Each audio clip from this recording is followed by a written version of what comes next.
Bonsoir à vous tous. Ce soir, nous allons parler de tenir ferme dans les épreuves et aussi de l'armée de la pensée de souffrir. Ce soir, nous allons avoir deux temps.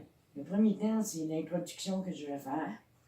Et le deuxième, nous aurons un témoignage de Chantal Lapointe sur comment vaincre dans les épreuves, comment être vainqueur dans les épreuves. Armée de la pensée de souffrir. Vous savez, en tant que soldats, nous sommes des soldats de Christ. En tant que soldats de Christ, nous devons être armés de la pensée de souffrir. C'est au niveau de nos pensées que nos combats seront perdus ou gagnés. Josué 1,6 dit « Fortifie-toi dans la foi, lève-toi pour combattre et sois vainqueur. » Et tout serviteur de Dieu doit être disposé à souffrir. Ainsi donc, Christ ayant souffert dans la chair, vous aussi, armez-vous de la même pensée. Car celui qui a souffert dans la chair en a fini avec le péché. Dans 1 Pierre 4,1. Une attitude juste à l'égard de la souffrance est une partie de l'armure de tout serviteur de Dieu. Dieu n'exemple pas ses enfants de l'épreuve et du châtiment. Ils sont nécessaires pour amener à une maturité.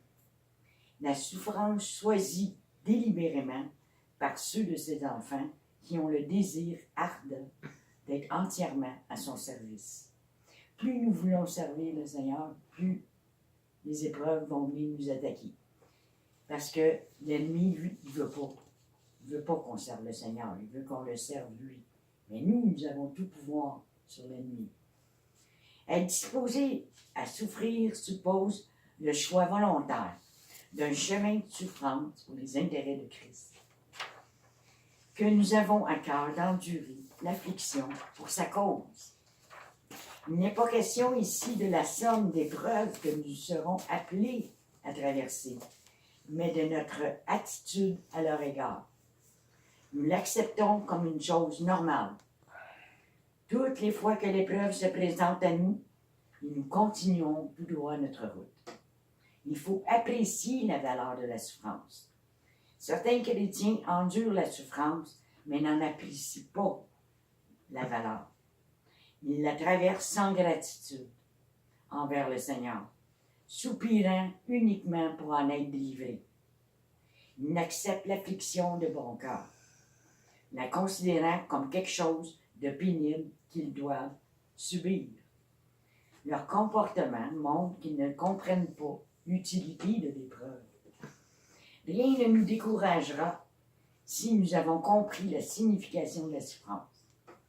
Nous défierons les circonstances, les infirmités physiques, la mort et les puissances des ténèbres. On doit supporter la souffrance avec joie. Et pour cela, il faut être bien armé. C'est là où on a plus de difficultés. Que quand la souffrance, l'épreuve arrive, d'être dans la joie. Mais si nous changeons notre attitude et que nous soyons dans la joie quand cela nous arrive, alors le Seigneur renverse la situation. Il renverse. Ne crains pas ce que tu vas souffrir. Voici, le diable jettera quelques-uns de vous en prison, afin que vous soyez éprouvés. Et vous aurez une tribulation de 10 jours. Sois fidèle jusqu'à la mort, et je te donnerai la couronne de vie. Dans Apocalypse 2, 10. Vous savez qu'on est dans les derniers temps, mais les épreuves vont arriver vite. Et ceux qui servent le Seigneur vont en subir plusieurs à la fois, en même temps. Alors préparons-nous, soyons armés à cela et saisissons que nous avons toutes les armes de Dieu à notre disposition et que Dieu nous a donné l'autorité sur les démons. Alors, prenons l'autorité que Jésus nous a donnée, chassons les démons, chassons-les dans nos pensées qui viennent à notre esprit, toutes les pensées qui ne viennent pas de Dieu, chassons-les immédiatement la minute qu'ils viennent à notre esprit.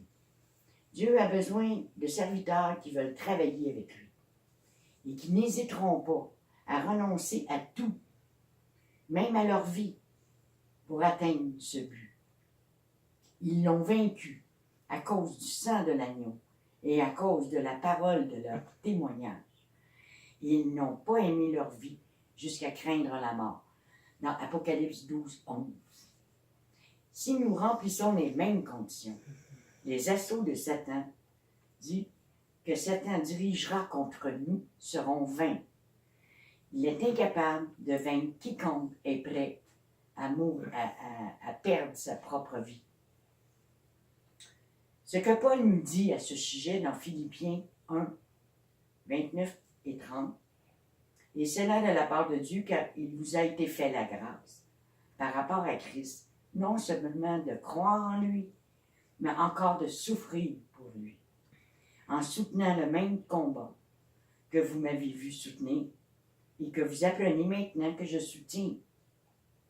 Et dans 2 Thessaloniciens 1, 4 et 5, aussi nous glorifions de vous dans les églises de Dieu à cause de votre persévérance, de votre foi au milieu de toutes vos persécutions et des tribulations que vous avez à supporter.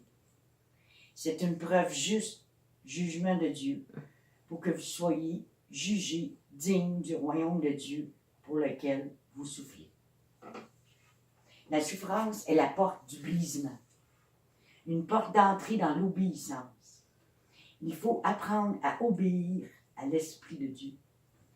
Quand notre chair est brisée, Christ paraît.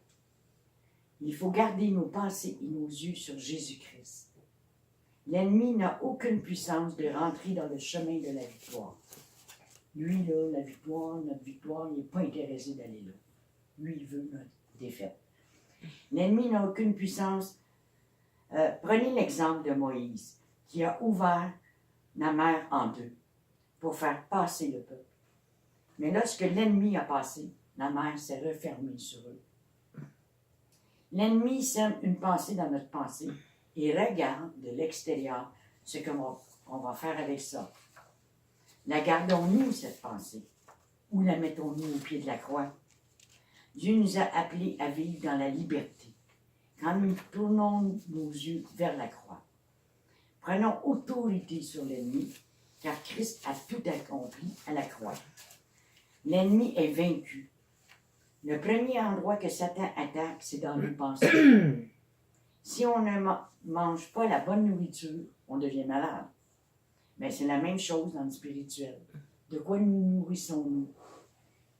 Si nous ne nous nourrissons pas de la parole de Dieu, quelle nourriture prenons-nous? La seule chose que nous avons à combattre, c'est dans la prière. La louange, l'étude, la méditation. Et quand la chair ne veut pas, c'est cela, souffrir. Le vrai combat, c'est Dieu qui le fait. Parce qu'il y a des choses qu'on peut faire nous-mêmes, qu'on réussit par nous-mêmes à faire des choses. Il y a des choses que non, ça ne se fait pas comme ça. C'est Dieu qui vient nous aider dans la souffrance à comprendre le sens de ce que nous vivons. Dieu nous amène aux endroits quand nous sommes capables, où on ne comprend pas les choses de Christ. Dieu ne nous appelle pas à être confortable. Il faut sortir de notre confort et retrousser nos manches pour passer à l'action. Et quand nous ne comprenons pas pourquoi nous sommes dans la souffrance et que nous nous tournons vers le Seigneur, bien le Seigneur nous montre le résultat de la souffrance. Et là, on devient vainqueur. Et là, on prend possession de nos âmes. Le plan de Satan, c'est de nous voir défaits. Mais il n'a pas de pouvoir sur nous. C'est nous qui devons écraser l'ennemi sous nos pieds. Il dit aux Juifs qui avaient cru en lui, « Si vous demeurez dans ma parole, vous êtes vraiment mes disciples, et vous connaîtrez la vérité, et cette vérité vous affranchira. Car les armes avec lesquelles nous combattons ne sont pas charnelles, mais elles sont puissantes par la vertu de Dieu pour renverser des forteresses. » Voyez-vous? Alors ici, le Seigneur nous a donné des armes spirituelles, c'est pour s'en servir. L'épée, le casque, le bouclier. comment David faisait pour se préserver de ses pensées. Parce qu'il y en avait, lui aussi, David. Il était persécuté, il y avait de la tribulation, il y avait beaucoup d'ennemis autour de lui. La première chose qu'il dit, il dit dans Psaume 101:3, « Je ne mettrai rien de mauvais devant mes yeux. » Il faut garder les pensées de Dieu et mettre à la poubelle ceux de Satan. Ce qui nous permet d'être dans la présence de Dieu pour faire le ménage chaque jour. Le deuxième point, reçois favorablement les paroles de ma bouche et les sentiments de mon cœur dans Psaume 19:15. Restez toujours dans la présence de Dieu et réjouissez-vous toujours dans le Seigneur. Et le troisième, dans Psaume 27:1. L'Éternel est ma lumière et mon salut. De qui pourrais-je craindre? L'Éternel est le soutien de ma vie. De qui aurais-je peur? Alors, c'est terminé pour moi l'introduction. Voici un témoignage percutant de notre sœur Chantal Lapointe, qui va venir nous faire son témoignage de comment être vainqueur dans les épreuves. Alors, Chantal, si tu veux venir. Et ici, j'ai reçu une tasse de ma sœur Louise Blais, qui est marquée « Relax, Dieu est là ». Fait que relaxez, Dieu est là. Merci. Bonjour à tous. Pour commencer, vous allez savoir qu'à travers les épreuves, Dieu fait le processus de délivrance en nous. En premier lieu, il faut être obéissant à Dieu et lui faire confiance, n'importe quelles les épreuves que nous avons à traverser. Nous ne savons pas d'avance les épreuves que nous traversons et Dieu soit loué parce que je pense qu'il y en a beaucoup qui partiraient. Dans les épreuves, l'ennemi s'en donne à cœur joie pour nous frapper, nous faire tout ce qu'on n'aime pas, c'est sûr qu'il s'en prend à nos plus grandes faiblesses.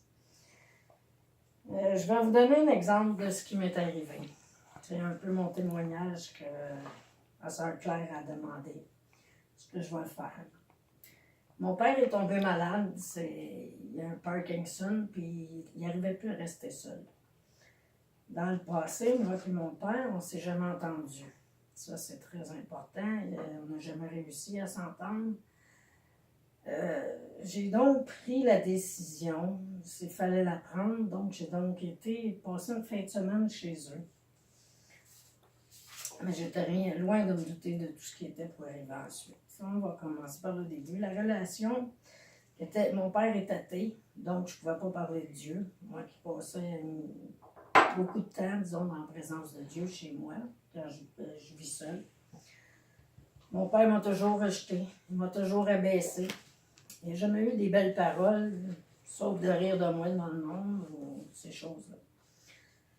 Donc, quand je me suis approchée du Seigneur, le Seigneur m'a demandé, il dit, je veux que quand tu penses à moi comme un père aimant. Ma réponse fut en premier, c'est je ne peux pas, car je ne sais pas c'est quoi le père aimant.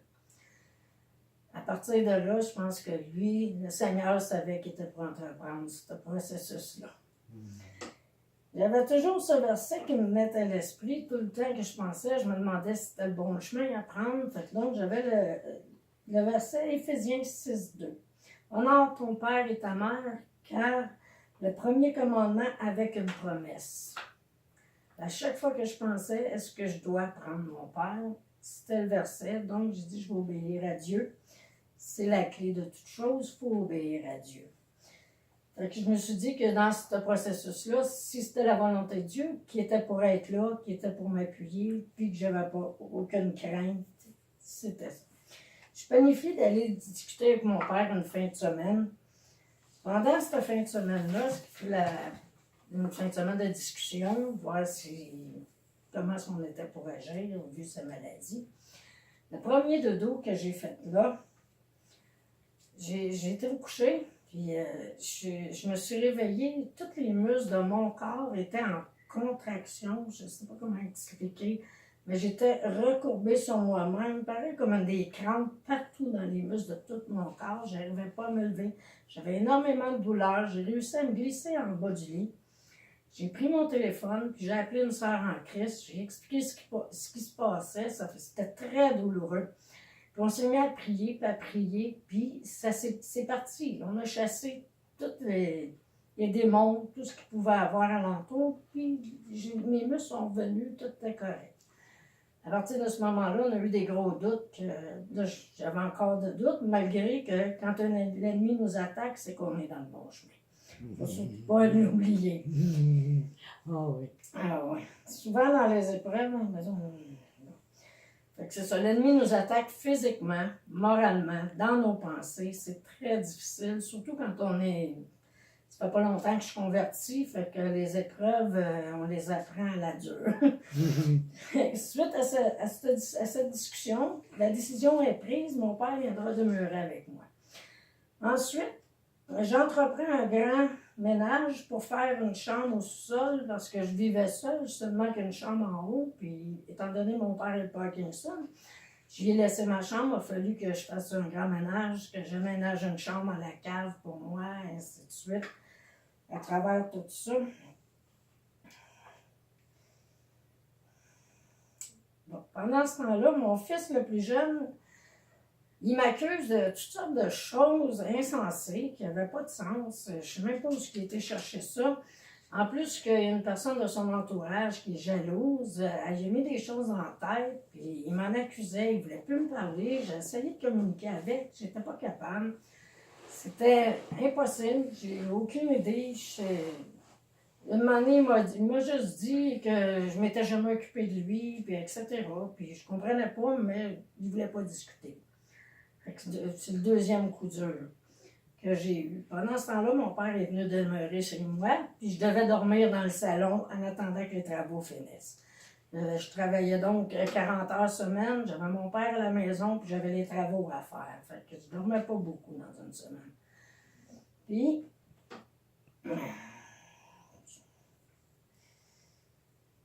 j'ai entrepris un nouvel emploi aussi, en même temps, parce que j'avais laissé l'autre, c'était trop difficile, il y avait des conflits que j'arrivais pas à régler. J'ai laissé, puis j'ai pris un autre emploi. En rentrant à l'autre emploi, j'ai tombé malade, en plus des travaux. Mon fils qui ne me parlait plus, j'ai tombé vraiment malade. J'avais encore des grosses crampes, que je me réveillais, les muscles crampés la nuit. J'avais des grosses pertes de mémoire. Je n'arrivais pas à me retenir absolument rien à l'ouvrage. Je n'arrivais pas à faire rien, vraiment rien. Je ne sais pas comment expliquer les pertes de mémoire. Si j'avais quelque chose à faire, placer la sauce à une telle heure, je l'oubliais. Si j'avais un client, il me demandait des choses, j'oubliais de lui donner qu'est-ce qu'il voulait. Il faut dire que je travaille avec un service à la clientèle. Donc, c'est très difficile. Il faut tout se souvenir, tout faire en même temps. Puis, j'y arrivais plus. Je n'arrivais plus à rien faire. J'étais vraiment très malade. Puis là, mon fils aîné, mon fils le plus vieux, sa copine avait commencé, ça faisait 1 an et demi qu'elle suivait Dieu avec moi, elle a tout abandonné. Mon fils, il n'y avait plus de temps pour moi, il n'y avait plus rien, tout allait mal. Je broyais, je pleurais, j'ai pleuré, je criais à Dieu, ça c'est sûr et certain, c'était le... Bon. Et quand j'arrivais de travailler, pour combler le tout, mon père qui était pas, qu'on s'entendait pas, qui était vraiment fauché après moi, il n'arrêtait pas de crier après moi. Il criait tout le temps, on ne s'arrivera jamais à s'entendre, tu vois bien que t'es pas capable, tu vois bien que t'es... il n'y a rien qu'il ne me disait pas. Je rentrais travailler, puis il se mettait à crier, jusqu'au jour, à un moment donné, j'ai reparti, j'ai dit, je vais revenir dans 1 heure, mais tu te sois calmé. Moi, je suis plus capable d'endurer ça. Fait qu'après ça, je priais, puis je me suis retrouvée dans ma chambre toute seule, là, dans le bas, dans le cave, la chambre n'était pas finie, mais j'étais descendue, puis je pleurais, puis là, j'ai dit au Seigneur, Seigneur, faut que tu fasses de quoi, j'y arrive plus. J'ai demandé pardon, j'ai pleuré, j'ai lâché prise, puis j'ai tout abandonné dans ses mains, parce que c'était la seule chose à faire. J'ai dit, il n'y a plus rien qui marche, Seigneur, dans ma vie, j'ai dit... Je me fais penser à Job, l'histoire de Job. J'étais en train de tout perdre, tout en train de tomber alentour. Mes enfants m'haïssaient, mon père criait après moi. J'étais en train de perdre la job, je sais plus. J'ai dit là, Seigneur, je te demande pardon, c'est mon ajustement qui est comme ça, change-moi. J'ai lâché prise, j'ai tout abandonné dans ses mains. C'est vraiment la seule chose qu'on peut faire, c'est de faire confiance au Seigneur. de lâcher prise puis de le laisser aller. Mais avant, souvent, on a besoin de tomber. Puis un coup qu'on est tombé, c'est là que le Seigneur, la gloire du Seigneur apparaît. C'est le seul temps, s'il faut lâcher prise, tout abandonner dans les mains du Seigneur. C'est la seule façon. Le Seigneur m'a quand même répondu dans ma détresse après avoir tout abandonné. Je me suis vue dans le creux de sa main, j'étais affolée, je ne savais plus quel chemin prendre. Puis là, j'ai senti tout à coup, j'étais dans le creux d'une main, j'ai senti un amour indescriptible. Je pourrais pas. Tout ce que j'ai pu sentir à ce moment-là, c'est. Je me sentais tellement aimée que j'ai arrêté de m'affoler. Puis j'ai entendu une voix qui m'a dit nul ne te ravira de ma main. Là, je suis devenue en paix, dans la joie. J'ai jamais de toute ma vie senti un confort, être aimée à ce point-là, c'est vraiment indescriptible. J'ai une paix depuis ce jour-là. Je me suis couchée comme un fœtus dans le creux de sa main, puis j'aurais voulu rester là pour l'éternité. C'est vraiment, à partir de ce moment-là, le Seigneur, il est intervenu. Il m'a emmené une paix, il m'a rassuré. C'est vraiment un Père aimant. C'est à partir de ce moment-là, tout a changé dans ma vie. Dans Jean 10, 28, il est écrit « Je leur donne la vie éternelle et elles ne périront jamais. Personne ne la ravira de ma main. » Suite à cette vision, tout a changé. Ça faisait des années que mon fils aîné, mon plus vieux, puis moi, toutes les fois qu'on était ensemble, on s'aime, mais on n'arrêtait pas de s'estimer tout le temps. C'était constamment la chicane. Puis depuis ce jour-là, c'est terminé, c'est l'harmonie, on s'entend, on se dispute plus. Ça, c'est suite à cette vision-là. C'est une victoire qui a commencé, c'est comme ça. Par la suite de ça, mon père il a même été dire à une personne que je connais, je sais que j'ai pas toujours été correct avec Chantal, mais maintenant, j'apprécie ce qu'elle fait pour moi. Deuxième victoire. La troisième est un petit peu plus difficile, par contre. C'est la naissance de mon petit-fils. Mon fils, le plus jeune, il ne me parlait plus. Fait que j'ai appris par mon fils aîné que sa blonde avait accouché le matin. Et la cause, ben, c'est en plus, l'enfant, il avait une malformation, il n'y avait pas de bouche. J'ai donc pleuré, je pense, toutes les larmes de mon corps. J'arrivais, c'était très difficile de passer ça. J'ai donc appelé quelqu'un, je n'arrivais pas seule, je n'étais même plus capable de parler, je pense. J'ai appelé une sœur en Christ, mon amie Claire. Puis on a prié, puis à la fin de cette prière-là, elle était très profonde. Et quand j'ai raccroché le téléphone, j'ai eu un message texte. Mon fils voulait que je l'appelle. Je l'ai appelé, je parle de mon fils le plus jeune. Je l'ai appelé, j'ai dit, je m'excuse si j'ai fait quoi que ce soit. Il dit, non, maman, il dit, je me souviens même plus pourquoi j'étais fâchée après toi. Il dit, je veux qu'on oublie ça, puis il dit, viens voir le petit. Oh. Ça, c'était une victoire. Merci, Seigneur. En tout cas, c'est de victoire en victoire, de gloire en gloire, c'est là que le Seigneur nous emmène. À travers toutes ces épreuves-là, l'harmonie dans ma vie est encore beaucoup plus grande que dans le passé. Avant, je ne revenais pas à parler avec mon fils comme ça, ni avec mon père, ni avec mon plus jeune. Il nous emmène, le Seigneur a guéri une blessure profonde de mon père, que j'avais avec mon père, que je traînais depuis mon enfance. À travers toutes ces épreuves-là, c'est ça qui me guérit. Puis parce qu'il m'a guéri, mon comportement a changé, puis les autres alentours de moi ont changé aussi. Amen. Ça, c'est la victoire que Christ nous emmène. Seul lui peut faire ça. Dans Actes 1:8, mais vous recevrez une puissance, le Saint-Esprit survenant sur vous, et vous serez mes témoins à Jérusalem. Je vous offre ce témoignage-là pour vous encourager dans la persévérance. Parce que je sais que la persévérance, c'est très difficile, mais il ne faut pas lâcher, parce que lui, il ne lâchera jamais. La clé de tout ça, c'est l'obéissance à sa parole avant tout et l'acceptation de l'épreuve comme faisant partie du grand plan de Dieu dans notre vie. Dans Ézéchiel 34:11, Car ainsi parle le Seigneur l'Éternel. Voici, j'aurai soin moi-même de mes brebis et j'en ferai la revue. C'est simple. Quand il nous donne des épreuves, si on les accepte, on met tout en ses mains, c'est la guérison qui nous attend. Il ne faut vraiment pas abandonner l'épreuve. C'est vraiment important. Le résultat, c'est que le Seigneur nous montre à pardonner. Plus nous pardonnons, plus le Seigneur nous délivre et plus nous voulons faire sa volonté. Ce n'est qu'avec le Seigneur que nous arrivons à pardonner l'impardonnable. Ça, c'est la gloire de Dieu, puis c'est rien qu'avec lui qu'on l'obtient. Dans Malachie 3, 22 à 24, « Souvenez-vous de la loi de Moïse, mon serviteur, auquel j'ai prescrit en Horeb pour tout Israël des préceptes et des ordonnances. Voici, je vous enverrai Élie le prophète avant que le jour de l'Éternel arrive, ce jour grand et redoutable. Il ramènera le cœur des pères à leurs enfants et le cœur des enfants à leurs pères, de peur que je ne vienne frapper le pays d'interdit. Voici ce que l'Éternel a fait pour moi. Il a ramené le cœur de mon père puis le cœur de mes enfants vers moi. Alléluia et gloire à Dieu. » Fait que voici mon témoignage, je l'ai fait parce que je ne veux pas que personne lâche. Le Seigneur fait tout pour nous. Il nous aime, puis il n'y a rien qu'avec lui qu'on obtient cette gloire-là. Parce que par nous autres mêmes, on ne peut pas rien faire. Gloire à Dieu, puis merci de m'avoir écouté. Amen. Amen. Bon. Alors moi, je n'ai plus rien à ajouter. Je pense qu'elle a tout dit. Et je vous quitte en vous disant, soyez dans la victoire.